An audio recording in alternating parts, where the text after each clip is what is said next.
So welcome to the bike check of my Pink Steel Panther, which I've been trying to do for ages. Anyway, I'm doing it now. I'm doing it indoors, so the weather isn't great outside. I'm currently at my girlfriend's. The boxes are in the background because we're in the process of buying a house, which hopefully will be completed soon. But here we are in the living room with the Pink Steel Panther. I've wanted an S&M race frame for quite a while now. It's nicknamed the Pink Panther. It's a stunning colour, and when I saw this when it was released on the S&M website, yeah, I had to get one. I got in touch with 4Down, who are the distributor for S&M here in the UK, and I said, can you get me a Pink Steel Panther please? And they said yes, of course we can. They got me a 21.5 inch, and I find that the perfect size for me. And I also asked them, can you get me some pink forks? Can you ask S&M if they'll paint up some pink race forks for me? And they basically said no, because they're not painting any more pink frames. But they did say they had some of the Race XLT dub forks laying around in pink that they painted previously. And I think there's only a handful of them they painted. So I feel really lucky to get a pair of them. So yeah, the order went in for the frame and the forks and the bars, and a couple of weeks later I got the message in stock, and then they turned up, opened the box, and it was the nuts. And here you go. So here is the Pink Panther bike check. So S&M have been making race frames for years. They started back as a company in '87. The first frame they made was the K9 design, which is basically a race trail frame, which a lot of their frames were at the beginning. So you had the K9 design, you had the Mad Dog, you had the Holmes, the dirt bike, and I believe the first race frame was a Challenger, which was a pure race frame.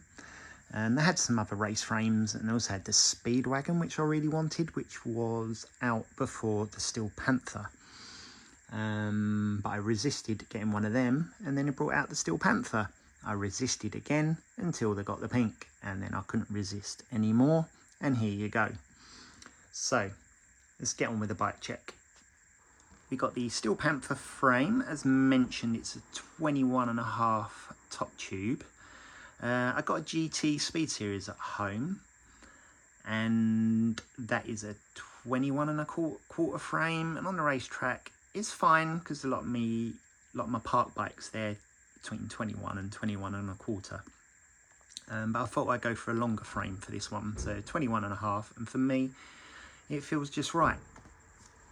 And what I do like on some of their frames, you got the head tube, if you can see that there, it's not the best light. It's engraved with the S&M logo. And what I like on here as well, I love the stickers. So you've got the Steel Panther sticker there, and also on the seat tube there. And every S&M bike, I always end up sticking an S&M sticker in that position. I don't know why, but I do. And then on the back here, I've got a Crucial sticker, which is Crucial BMX, based in Bristol here in the UK, who are really helpful in me building this bike up. So I needed some advice. That was superb advice, brilliant customer service. So if you want any race bits or any bits for BMX, look them up on the internet, see what you think. With me, they were brilliant. And at the front here, as mentioned earlier, I've got the pink S&M racing forks. So these are the Dub Race XLT with a 20mm through axle. That led me on to finding some complete wheels. And this is where I had help from Crucial, as I didn't really know much about the race wheels. So they recommended the Pride control wheels. So Pride are a French race company. So I got hold of these. They got the Pride control hubs, and they've been brilliant. So yeah, if you want some complete wheels, check out Pride, because they've been really good. There you go. And these are running the S&M Trackmark tyre. got 2.1 on the back and 1.95 on the rear. Got a bigger one on the front because my GT Speed Series has got 1.75 tyres, and when I look down the front they're so skinny and I don't really like that, so I've gone with a chunky one on the front.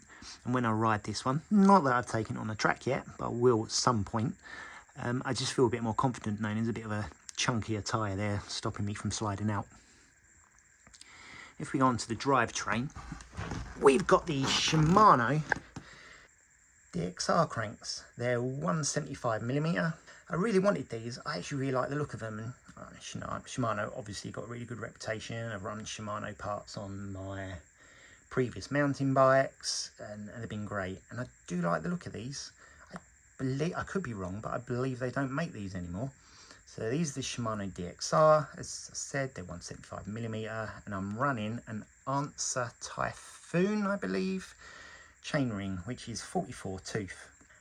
And at the rear, I'm running at a 16 tooth cog, which I think that is a Pride cog, same company as the wheels, with a Shadow interlock V2 race chain. So I'm running 44 on the front, and I do find as I'm using this bike more on the road and doing hill sprints, I actually find it a bit too easy to pedal. So local to my girlfriend, we've got Greenwich Park. There's a really big hill in the middle of the park, and you see several people over there doing hill climbs, which I use this for over there when I can get over there. And I was actually finding it, once my fitness gone up, is a little bit too easy. I can just keep going and keep going and keep going. So I'm looking at replacing the front chainring, something a bit bigger, because yeah, 44 tooth. When I'm on the road, I just feel like I do 2 turns and then I'm going like, my legs are going like the clappers. So if anyone can recommend what size to get, I was looking at maybe 48 or 50. I was trying to see what was the equivalent to running what I have on my freestyle bikes, because I run a 28.9 on there, but I think it's a 50 odd tooth chainring. So yeah, I'm going to whack that up a few teeth and see how I get on with that. So that's the drivetrain. Oh, also the pedals. I've got S&M pedals. As mentioned, I didn't really get on with the Hoda pedals, so I wanted S&M on here, and they do the metal pedals. So we got the S&M 101s, and these are superb, super grippy. Love the look of them, and they've been superb. So I definitely recommend them. And to stop this thing, we have, to match the cranks, Shimano DXR calipers. So this isn't a disc brake frame. They've discontinued this frame now because they're bringing out a new race frame, which I believe is going to have disc brake mounts, but this one hasn't, so we're running the old calipers. So these are the Shimano DXR, and up the top there, matching a lever.